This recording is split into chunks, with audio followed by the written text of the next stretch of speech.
আমার ক্যানিংয়ের মা বাপকে বিধবা করার জন্য 1 নম্বর দায়ী কে? আমার ক্যানিংয়ের মা বাপকে বাচ্চা হারা করার 1 নম্বর কারিগর কে? আমার ক্যানিংয়ের বাচ্চাদের এতিম করার কারিগর কে? ওই বেঈমান কিছু মানুষ টুপি পরা আছে, দাঁড়িয়ে আছে, ওরা ইমাম মুয়াজ্জিন সাজিয়েছে। ওরা আদৌ ইমামও নয়, ওরা মুয়াজ্জিনও নয়। ওদের ঘরে জোর জুলুম করে ওদের ঘরে বক্তব্য দিচ্ছে। অনেক ব্যক্তি তারা বক্তব্য দিচ্ছে, তারা বলছে হুজুর আমরা ওর পাশে আছি, সময় হলে ইনশাআল্লাহ ওকে জবাবটা কিভাবে দিতে হয় আমরা দেবো, ওকে জবাব কিভাবে দিতে হয় দেবো। আর কিছু বলার আছে আপনাদের? হুজুর আপনি বলছেন যে শওকত মোল্লা এসে ফুরফুরা এবং দাদা হুজুর আর দাদা হুজুরের মাঝে এসে ক্ষমা চাইছে, কিন্তু আপনার ভাইপোরা বলেছেন যে ওকে ফুরফুরায় ঢুকে আমরা অ্যাকশন নেব। ওকে তো ভাইপোরা ঢুকতে দেয়নি, কুত্তার মতো দাঁড়িয়েছে, ওকে তো কুত্তার মতো দাঁড়িয়েছে। আমি আবার ওকে আবার সাহায্য করে ফেলেছিল, কারণ ফুরফুরা শরীফ এটাতে প্রত্যেকের আসার অধিকার আছে, কাউকে ছোট করার অধিকার নাই, কাউকে ছোট করার অধিকার নেই। তবে শওকত মোল্লাকে 3টে জিনিস করতে হবে, তবে ওকে ক্ষমা করবে ভাঙড়ের মানুষ, ক্যানিংয়ের মানুষ, আর যাদের মধ্যে ঈমান আছে তারা ওকে ক্ষমা করবে। পড়তে ওকে কলমায় রদ্দে কফরটা পড়তে হবে, ওকে কলমায় রদ্দে কফর পড়তে হবে, ওকে নতুন করে মুসলমান হতে হবে। দ্বিতীয় হচ্ছে ফুরফুরা শরীফ এসে দাদা হুজুর 5 হুজুরের মাজারের সামনে এসে কান ধরে ক্ষমা চাইতে হবে, কান ধরে। আর তৃতীয় হচ্ছে ওকে যেকোনো মলি সাহেব নিয়ে, মৌলানা নিয়ে ওর বয়স সঙ্গে নতুন করে বিবাহ পড়াতে হবে। ওর বয়স সঙ্গে বিবাহ পড়ালে তবেই ও মুসলমান হবে। আর বলুন কি বলার আছে? শোনেন শওকত মোল্লা, শোন, তোর রাতের খবর আমার কাছে আছে। রাতের খবরটা আমি মিডিয়ায় দেব না, তোর বুকে দেবো ইনশাআল্লাহ। ক্যানিং এ দরকার তুই যদি ক্ষমা চেয়ে নিস ঠিক আছে, আর তা না হলে তোর ক্যানিং এর বুকের ওপর দিয়ে দেবো, ভাঙড়ে দিয়ে দেবো। ভাঙড়ের মানুষ, ক্যানিং এর মানুষ প্রস্তুত আছেন তো? আছেন তো? ইনশাআল্লাহ। আর কি বলার আছে বলুন? কিসের রাজনীতির জন্য আমি মাঠের ময়দানে দাঁড়াবো না। শোনেন আমি বাস্তব কথা বলছি, আপনার দেবেন কিনা জানি না। পশ্চিম বাংলার মুখ্যমন্ত্রী অভিভাবিকা বাংলা, ওনার সঙ্গে আমার কোনো আদালত নাই।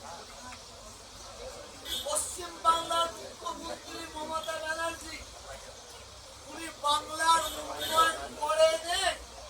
যদি কেউ বলে হচ্ছে বড় বেঈমানি, আর কিচ্ছু নাই। পশ্চিম বাংলার মুখ্যমন্ত্রী মমতা ব্যানার্জি বলে বাংলার জন্য 99% করেছি, এর চেয়ে বড় বেঈমানি আর কিছু নাই। 34 বছর বামফ্রন্ট সরকার ক্ষমতায় ছিল। এই ফুরফুরা শরীফে 21, 22, 23 বিশেষ দিনে লক্ষ লক্ষ মানুষ আসে। 21, 22, 23-এ কম করে 30 লক্ষ মানুষ আসে। আমি 10 লক্ষ ছেড়ে দিলাম। 20 লক্ষ মানুষের জন্য 34 বছর সরকার 1 গ্লাস পানির ব্যবস্থা করে নে, 1 গ্লাস পানির ব্যবস্থা করে নে, একটা আলোর ব্যবস্থা করে নে। তো এই সরকার এসে মমতা ব্যানার্জি শুধু ফুরফুরা শরীফ নাই, বাংলার অনেক উন্নয়ন হয়েছে। আমার মমতা ব্যানার্জির কাছে আমার দাবি, বাংলার মুসলমানদের তরফ থেকে 2026-এ আমরা তুলাবাজ, বেঈমান, মায়ের কোল খাল খেলা, বাচ্চাদের অনাথ করা এবং মুসলমানদের ধরে ধরে মিথ্যা কেস দিয়ে জড়িয়ে দেওয়া, এই এই এমএলএ আমরা চাই না, এই এমএলএ আমরা চাই না। আমরা বাংলায় 2026-এ ওই এমএলএ চাই যে এমএলএর মন মানসিকতা হিন্দু হবে, যে এমএলএর মন মানসিকতা মুসলমান হবে, তাদের আমরা চাই না। আমরা চাই যাদের মন মানসিকতা মানুষ হবে, যাদের মধ্যে হিন্দু মুসলমান থাকবে না। আমরা এই ধরনের আমরা এমএলএ চাই। তুলাবাজ এমএলএ চাই না, যারা বোম বাঁধে, বোম বাঁধায়, ওইসব এমএলএকে আমরা চাই না। যারা খুন করে, মার্ডার করে, মার্ডার করায়, খুন করায়, ওইসব এমএলএকে আমরা চাই না।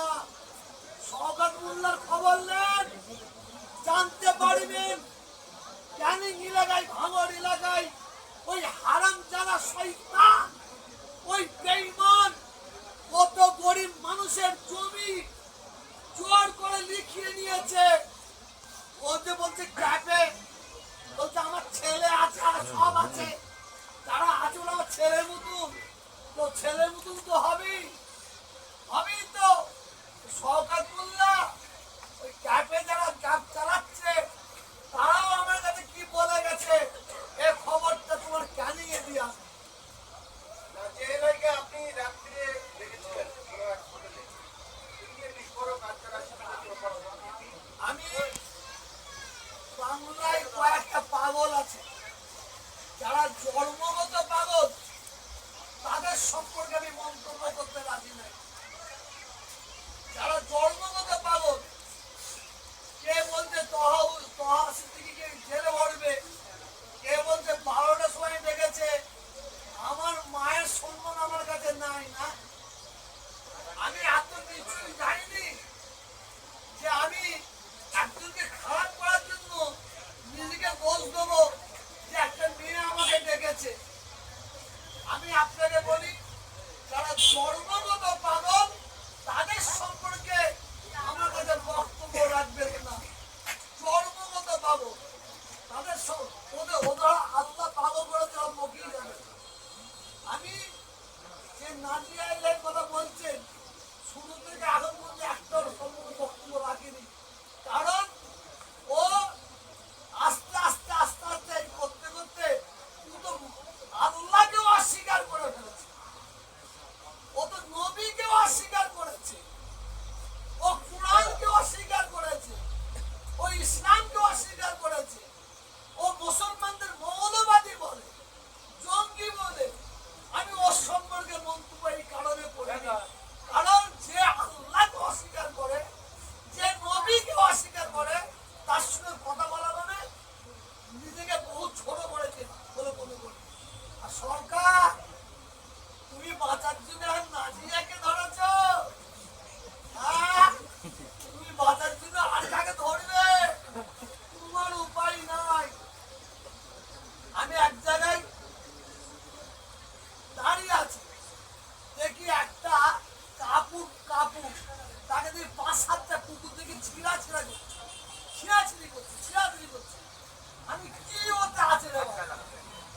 ওতে কি এমন সোনা দানা হিরে মনে মুক্তা আছে যে 5-7টা কুকুর টানাছিড়া করছে, এ টানছে, এবার গিয়ে দেখি ওতে পুরো মানুষ পায়খানা করে রেখে দিয়েছিল, সেই থেকে ধরে ছিঁড়াছিড়ি করছে।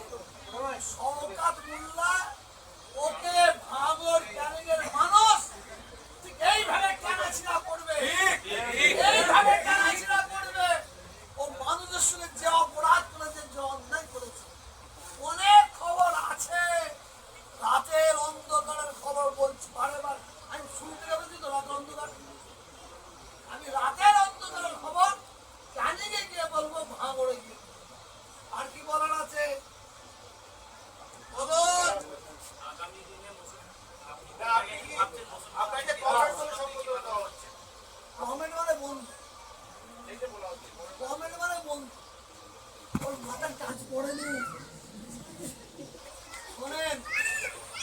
আপনারা সবাই সবাই শুনে নেন, একটা সুন্দর দিদি বলছে, আপনারা জানেন না, শুনে নেন। কুকুরকে যদি কেউ ঠ্যাঙে হাতটা কেটে দেয়, কেউ যদি এখানে কেটে দেয়, এখানে কেটে দেয়, কুকুরের যেখানে মারবেন যদি কেটে দেয়, কিন্তু কুকুরের আল্লাহ ওষুধ আল্লাহ কুকুরের কাছেই দিয়েছে। কুকুরের ওষুধ কুকুরের কাছেই দিয়েছে। কি ওষুধ জানেন? ও জিভ দিয়ে চেটে চেটে চেটে চেটে ঘাটা ভালো করে দেয়। কিন্তু কুকুরের যদি মাথায় মারা যায়, 4 ইঞ্চি কেটে দেওয়া যায়, কিন্তু ওই মাথা কিন্তু জিভটা কুকুর দিতে পারবে না। অতএব ওই মাথায় মাছি বসবে, বসতে বসতে পোকা হবে, পোকা হয়ে গিয়ে ওই কুকুরটা পাগল হয়ে যাবে। পাগল হয়ে গিয়ে একবার একে কামড়াবে, একবার ওকে কামড়াবে, একবার একে কামড়াবে। ঠিক এই অবস্থা শওকাতের হয়েছে। এই অবস্থা শওকাতের হয়েছে। ওকে অনেকে মেরেছে, কে হাতে কে হেঁটে, পুরো শরীর থেকে পাহাড় সিদ্দিকি ওর মাথায় ঘা মেরেছি। মাথায় ওর হাল কুত্তার মতন হবে, পাগলের মতন। আপনারা অপেক্ষা করুন, অপেক্ষা করুন। দাদা হুজুরের বক্তব্য ওপর লাগবেই লাগবে, 5 হুজুরের বক্তব্য লাগবেই লাগবে। ও ছোট হুজুরকে বলেছে অমিত শাহ, অমিত শাহ ও কমবক্তা, ও শয়তান। ও যদি আমার সামনে বলতো সবাই হাত দিয়ে জিভ ছিঁড়তো, সরকার আমি পা দিয়ে জিভ ছিঁড়তাম। খুদার কসম, ও যদি আমার সামনে বলতো, আমার বাপ যদি সরকার আমার সামনে বলতো যে অমিত শাহ সবাই হাত দিয়ে জিভ ছেড়ে, ওই সরকারের পা দিয়ে জিভ ছিঁড়বো, জিভ ছিঁড়ে নেবো। ও দাদা হুজুর 5 হুজুরের দিকে আর পুরপুরা সেরার মানুষরা সব মূর্খ, মূর্খ জাহেল, কমবক, শয়তান। আল্লাহ তোকে মাফ করবে না, আল্লাহ তোকে মাফ করবে না, আল্লাহ তোকে মাফ করবে না। আপনি বলেছিলেন যে শওকত মোল্লাকে টিকিট দিলে এবারে হারবে। সেই দেশ ধরে আমরা দেখতে পাচ্ছি বিভিন্ন জায়গায় বলছেন যে শওকত মোল্লাকে এবারে টিকিট মমতা ব্যানার্জি নাও দিতে পারে। টিকিট কাকে দেবে না দেবে আমি জানি না। ভাঙড়ে ক্যানিংয়ে মমতা বিরোধী ভোট হবে না, মমতা বিরোধী ভোট হবে না। ভাঙড় ক্যানিংয়ে ভোট হবে, শওকত বিরোধী ভোট হবে। ঠিক না ঠিক? ঠিক না ঠিক না? শওকত বিরোধী ভোট হবে। কারণ ওই জালের থেকে যদি মমতা ব্যানার্জি দাঁড় করায়, আমার ক্যানিংয়ের মানুষ ওই জালেমটাকে ক্ষমা করবে না। মমতা ব্যানার্জি যদি কালকে ভাঙড় ক্যানিংয়ে যায়, লক্ষ লক্ষ মানুষ যাবে, লক্ষ লক্ষ মানুষ যাবে। কেন? মমতা ব্যানার্জিকে ভালোবাসে। কিন্তু ওই মঞ্চে যদি ওই জালেমটাকে তোলে, তুলে যদি বক্তব্য দিতে যায়, চেয়ার ফাঁকা হয়ে যাবে, চেয়ার ফাঁকা হয়ে যাবে। কেমন কিছু বলবে? পুলিশ সাহেব ভয় হয়, খুব ভয় হয়। যেমন 6 লাইনের চেয়ার ফাঁকা হয়ে গেছে। এই আমি মিথ্যে বলছি না, সত্য বলছি তো? 6 লাইনে আরো কে মেয়েটা শুনবে কিনা, সাহায্য এসছিল, ও এসছিল, মানুষ একদম চুপ করে ভোট শুনছিল। আর যখনই ওকে দিয়েছে তখন বলছে চোর চোর চোর চোর, খুনি খুনি খুনি, টাকা টাকা। মায়ের কোল খালি করালো, ওর মুখ দেখবো পালিয়েছে না পালাই? আমি বলছি না, আপনারা বলছেন পালিয়েছে না পালাই না? পালিয়েছে না পালাই না? পালিয়েছে। আর কি বলবেন?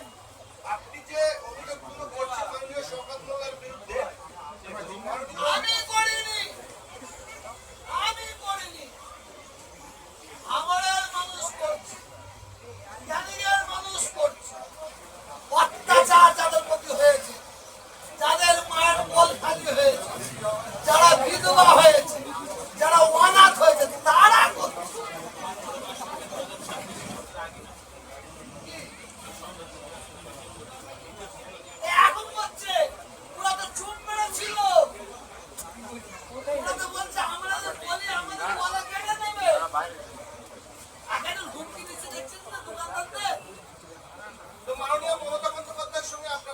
সম্পর্ক আমি জানি যতক্ষণে।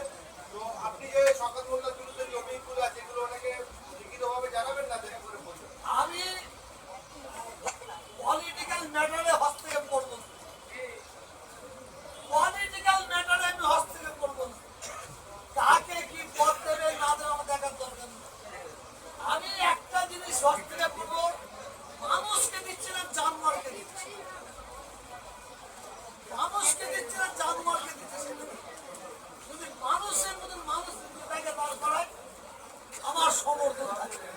আর যদি ওই জঙ্গি সরকারের মতন গোলাবাজ সেটা ভালো কাজে মানুষ বলছে, উনি ওর মতন মানুষকে দিলে আমার পক্ষে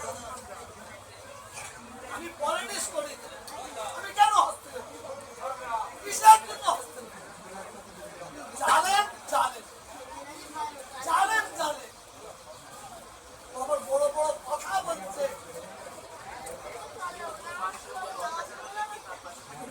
একটা বড় কথা বলে দেবো, বলে দেবো, এটা তো ছাড়বেন তো?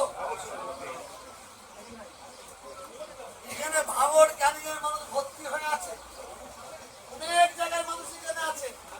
আজকে একটা বড় খবর দিচ্ছি, শুনুন, একটা বড় কম্পাসটি করে দিচ্ছি। ভাবর এবং ক্যানিংয়ের প্রত্যেকটা মা বোন ভাইদের কাছে আমি বড় জোরে অনুরোধ করে বলছি, আপনারা আপনার এলাকার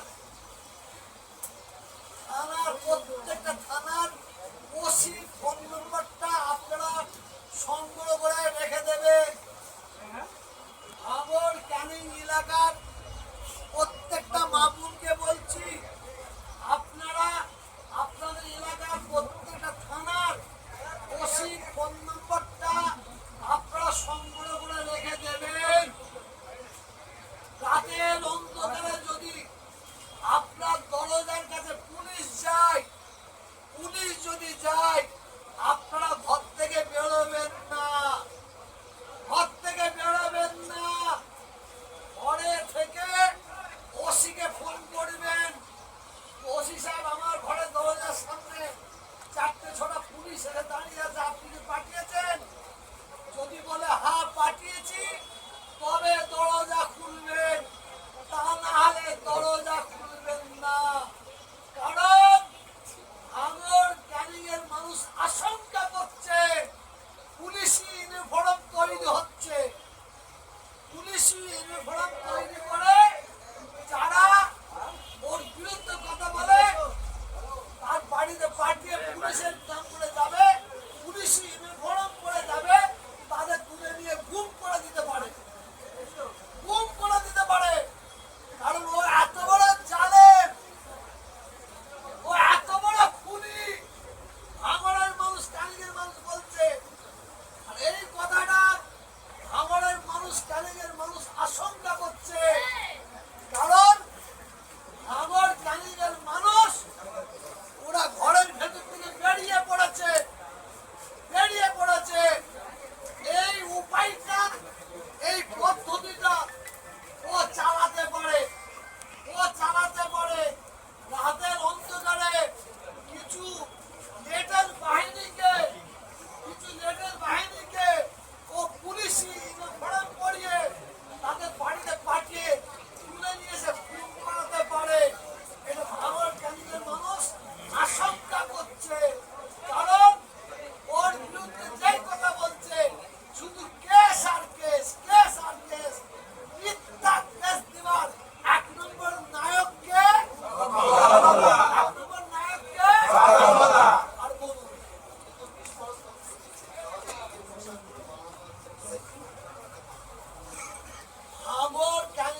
ক্যানিংয়ের মানুষ আমার দাদা হুজুর কেবলা শেরশার মানুষ শোনেন আলা হযরত ছোট হুজুর পীর কেবলা রাহমাতুল্লাহ আলাইহি